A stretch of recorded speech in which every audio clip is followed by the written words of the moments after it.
Occupation here is at the heart of the story. It's the elephant in the room. It's about the 3 million Palestinians living in the occupied West Bank under the occupation. And it's not only about them, it's about those not born yet. My name is Rania Zabaneh, and I'm a producer covering the West Bank from Ramallah. Between us, I fear it'll be more of the same.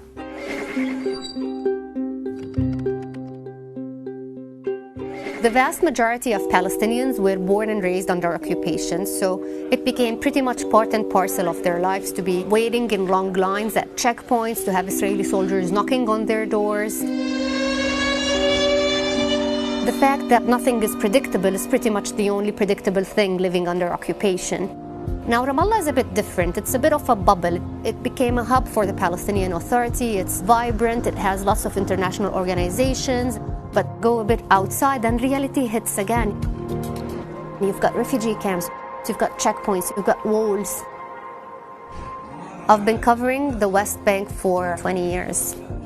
Being a Palestinian before being a journalist has its own set of restrictions. You have the physical challenges that have to do with barriers and movement restrictions. While I can't go to occupied Jerusalem without an Israeli permit, a foreign journalist can. And then there are the unseen barriers. I end up scrutinizing my own work to make sure that people don't think I'm biased. At the end of the day, I'm a journalist. I'm not an activist, nor a parrot. But there are pros for being a Palestinian journalist. You understand the complications, the nuances, and the context of the story. For example, you go to a funeral and you see a mother ululating. That doesn't mean she's happy. The woman just lost a child. But as a Palestinian, you know she's trying to show resilience. There's also a bonus for being a woman journalist because I can have access to places that other people might not necessarily have access to. For example, I can speak to Bedouin women. What I like to do is tell little stories and go into details, like spend some time with those people. Take annexation, for example. It's such an abstract term, but how is it going to affect Karima? How is it going to affect Muhammad living 2 tents down the hill? Permit is another example. The term is so bloodless, and yet people could lose their lives waiting for such a permit. Some stories, you really need an Israeli voice because you need to question the authorities. If Palestinians and international organizations say that home demolitions are collective punishment, you have to have an Israeli voice to respond to people's accusations or concerns or fears. They didn't just destroy my house, they destroyed my dreams. They destroyed a family and a life. And while you know that their answer is going to be by the book, Israeli authorities say some homes built close to the separation fence are a security risk and have to be destroyed. You have to include it because that's their answer. But sometimes I feel like we really don't have to.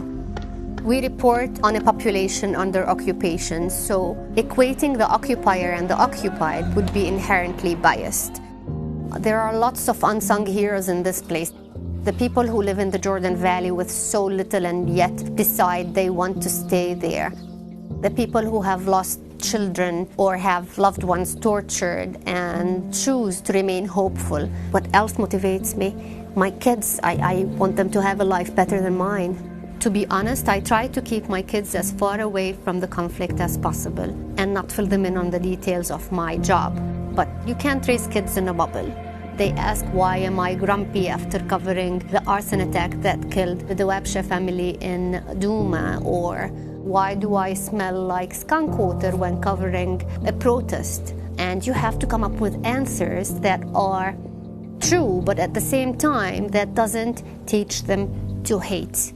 And it's tricky.